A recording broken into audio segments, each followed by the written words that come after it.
সব latest update পেতে subscribe করুন আমাদের চ্যানেলে আর বেল আইকনে ক্লিক করতে ভুলবেন না।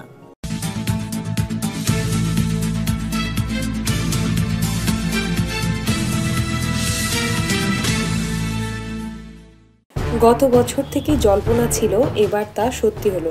কংগ্রেস ছেড়ে তৃণমূল কংগ্রেসে যোগদান করলেন মালদহের দাপুটে কংগ্রেস নেত্রী তথা গনি খান চৌধুরীর পরিবারের সদস্য মৌসুম বেনজির নূর। এদিন নবান্নে এসে মুখ্যমন্ত্রী তথা তৃণমূল নেত্রী মমতা বন্দ্যোপাধ্যায়ের সঙ্গে দেখা করেন মৌসুম। উত্তর মালদহ কেন্দ্র থেকে তিনি জেতা সাংসদ। এবারও তৃণমূলের টিকিটে তিনি এই কেন্দ্র থেকেই প্রার্থী হতে চলেছেন বলে ঘোষণা করে দিলেন তৃণমূল নেত্রী। কংগ্রেস নয়, বিজেপির বিরুদ্ধে লড়তে তৃণমূল কংগ্রেসই যে আসল মঞ্চ তা মৌসুম জানিয়ে দিয়েছেন।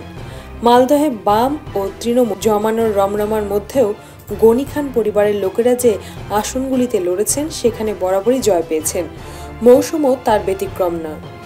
এই কেন্দ্রে থেকে দুবার জিতেছেন তিনি। এবার কংগ্রেস ছেড়ে তৃণমূলের ব্যানারে লড়বেন তিনি। ভারতবর্ষের নেতৃত্ব এসেছিলেন আমাকে সাপোর্ট দেওয়ার জন্য বিজেপির বিরুদ্ধে। তো আমি মনে করি উনি হচ্ছেন আমাদের ফেস। ওনাকে দেখে আমি জয়েন করলাম এবং ওনার নেতৃত্বে আমি কাজ করব।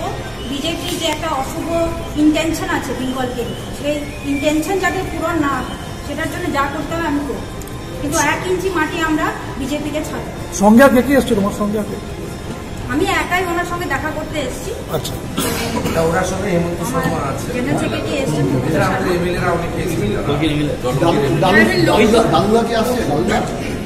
না, সেটা আমরা দেখছি, আপনি ওটা বলেন। এখন আপাতত আমি জয়েন করেছি, আরো প্রচুর মানুষ মালদা থেকে যাদের বিশ্বাস আছে দিদির প্রতি। 30 তারিখে যে আমাদের ওখানে মেগা র্যালি হচ্ছে। আচ্ছা, আর সেদিন কি দাদুদা বা অন্য আর কাউর জয়েন করার সম্ভাবনা রয়েছে? ঠিক আছে, মৌসুমের যে কলটা যেটা হচ্ছে তোমরা সবসময় বাড়িয়ে ফেলবেন।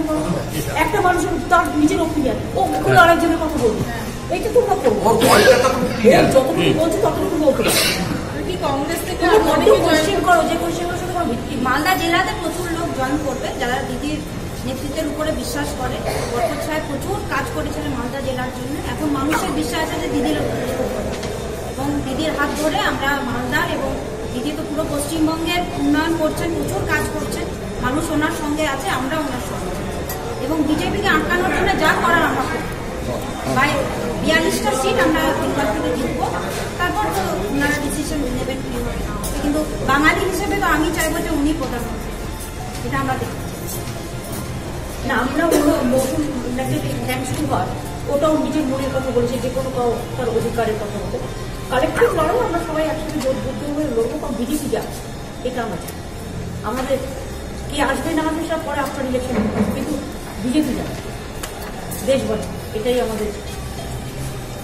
তাহলে ও নিশ্চয়ই এবার তৃণমূলের হয়ে লোকসভায় লড়বে। হ্যাঁ, ও তো লড়বেই এবং সেটা নেত্রী বলে দিয়েছেন কাল থেকে কাজ শুরু করতে। তাছাড়াও ওকে জেনারেল সেক্রেটারি করার জন্য আমাদের রাজ্য সভাপতিকে নেত্রী সুব্রত বক্সি নির্দেশ দিয়ে দিয়েছেন। তাতে রাজ্য সাধারণ সম্পাদক করে উত্তর দিনাজপুর, দক্ষিণ দিনাজপুর, মালদার ক্যাম্পেনিংয়ে মৌসুম আমাদের পার্টি হয়ে ক্যাম্পেনিং সব জায়গাতেই থাকবে, কিন্তু ওখানে মূলত 3টি জেলা মূলত বেশি কন্টেস্ট করতে হবে। ও মালদার পাশে বেশি ওখানে একটু দেখে মুর্শিদাবাদও আছে।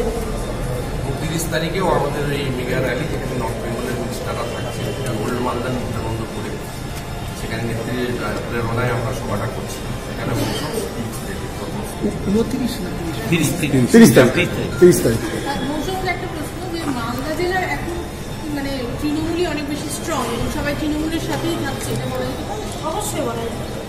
এবং আমরা তো দেখেছি এই 2017-তে বন্যা যে হলো, যেভাবে দিদি সহযোগিতা করেছে মানুষের, আমরা তো হয়তো ঘুরেছি, কিন্তু যেভাবে বাড়ি বাড়ি যাদের ক্ষতিগ্রস্ত মানুষদের পাশে দিদি দাঁড়িয়েছে, সবাই কম্পেনসেশন পেয়েছে, একজনও বাদ যায়।